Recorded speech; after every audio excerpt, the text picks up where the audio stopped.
Lutter contre le travail des enfants dans la cacaoculture, le cheval de bataille de plusieurs organisations de producteurs agricoles.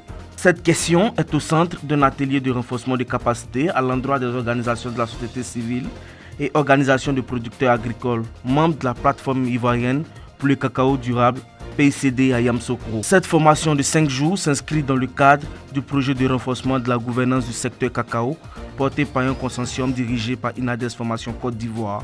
Elle vise à outiller les coopératives cacaoyères sur les approches de protection des enfants, les mécanismes de remédiation et la gestion efficace des projets liés à la lutte contre le travail des enfants. Cette formation-là, elle a trait, n'est-ce pas, aux approches ACPE, c'est-à-dire animation communautaire en protection de l'enfant, et n'est-ce pas, à l'approche SRTE, au système de suivi et de remédiation du travail des enfants.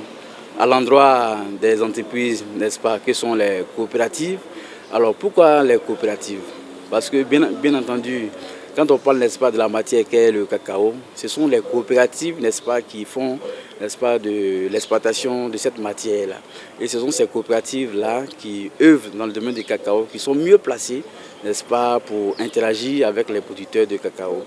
Pour les participants, cet atelier a permis de renforcer le rôle des organisations de producteurs agricoles dans le processus de prévention et d'élimination du travail des enfants dans la filière cacao. Cet atelier nous permet aujourd'hui de savoir que les coopératives doivent aussi prendre en compte ce fléau de travail des enfants. Il ne s'agira plus d'acheter seulement les fèves, mais il s'agira également de mener des actions concrètes sur le terrain, de telle sorte que notre cacao soit un cacao pur. Nous retenons qu'en tant qu'acteur économique, nous devons vraiment jouer notre partition au niveau de la lutte contre le travail des enfants. Parce qu'aujourd'hui, notre cacao doit être pur, voilà, ne doit pas être entaché. Parce qu'aujourd'hui, cela y va de l'image de notre pays vis-à-vis de l'Union européenne et à l'extérieur.